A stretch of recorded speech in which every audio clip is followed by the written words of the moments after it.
Hello and welcome muli sa another episode ng Aling Oday's Kitchen. Gagawa tayo ngayon ng ube Spanish bread. And here are the following ingredients.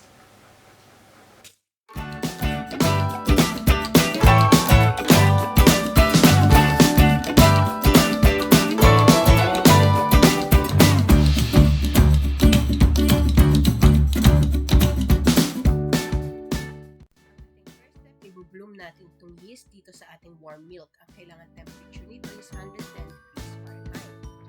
Ilalagyan natin ng 1 tablespoon sugar at haluin lang natin.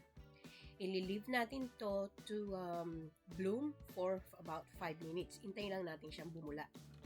Ito naman sa isang malaking bowl, pagsasamahin na natin yung dry ingredients, yung flour, yung ating softened butter, yung sugar, yung ating salt. Make sure na wag magdikit yung salt at sugar. Then maglalagay lang tayo ng well sa gitna. Ilalagay na natin yung 2 eggs, yung ating 2 to 4 tablespoon ng water. Nagsimula ako sa 2. At yung ating ube extract.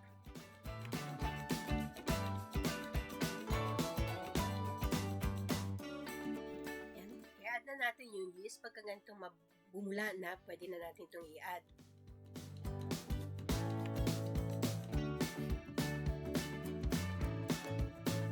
Using a spatula, haluin lang natin ito. Hintayin lang natin na medyo mag-form yung ating mixture. Kung medyo dry yung inyong mixture, pwede kayong mag-add ng another 1 or 2 tablespoon ng warm water. Pagka ganito nag-stick together na yung ating ingredients, pwede na natin itong i-transfer dito sa isang clean water tub. And magsisimula na tayong mag-knead. Ang pag-knead, kailangan ipe-press nyo and then push it forward. Pwede kayong gumamit ng stand mixer with hook attachment kung available. Mas madali yon. So, ayan. Continue lang natin ang pag-knead. So, I'm pressing it using the end of my palm at then i-push nyo siya away from you.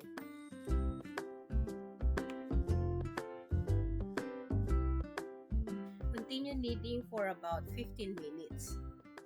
If yung dough nyo ay medyo sticky, pwede kayo mag-add ng konting flour. Pero wag nyong sosobrahan. Then continue lang yung pag-knead hanggang sa maging smooth na yung ating dough. After 15 minutes, check natin yung dough. So, kumuha lang kayo ng maliit na piraso and then ihilahin nyo ito.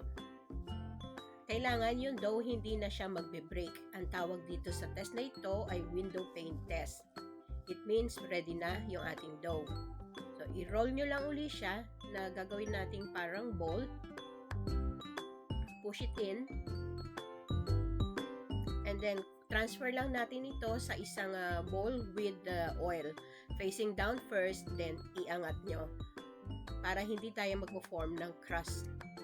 And i-cover lang natin to ng cling wrap. Kung wala naman kayong cling wrap, pwede kayong gumamit ng clean towel. Babasain nyo lang. And then we will leave this to rise for 1 hour.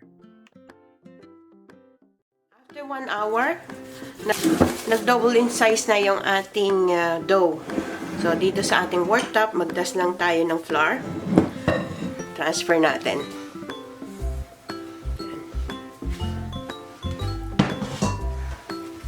Then, press down lang natin to release yung excess air.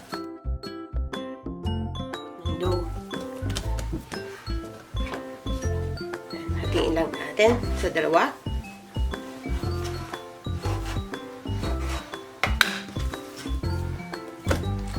This one.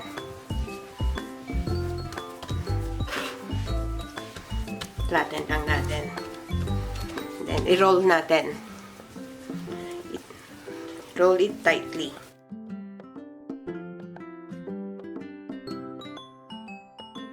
Natin yung dulo.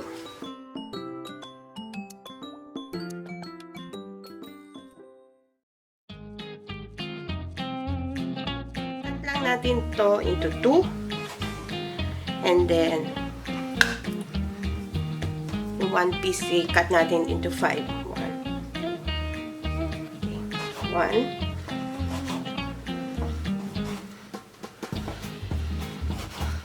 Kung gusto nyo na para talagang pare-pareho yung size, pwede nyo timbangin yung dough.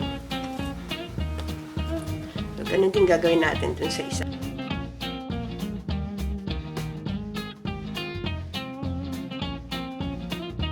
Yan, kuha lang tayo ng 1 piece, flatten din natin. Kuha tayo ng rolling pin.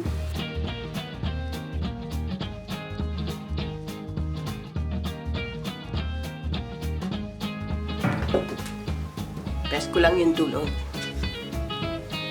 Press natin yung dulo para tumikip. Ganito ang ating ube halaya. Spread natin. So, depende sa inyo kung gaano kakapal ang gusto nyong filling. Okay. Yan, mag-sprinkle lang tayo ng konting sugar. Kasi hindi matamis itong aking ube halaya. Ayan, i-roll na natin. Okay, ko. Fold natin yung gilid and then roll.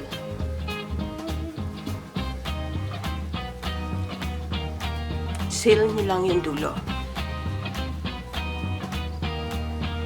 Kunin natin yung ating breadcrumbs. Natin yung and then transfer lang natin to sa isang tray lined with parchment paper. Okay.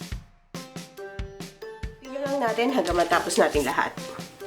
Nakatapos na ako ng isang tray and kuha lang tayo ng cling wrap, takpan natin to.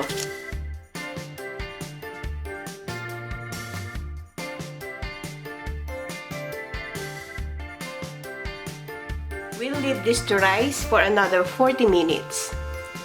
After 40 minutes, nag-double in size na yung ating Spanish bread.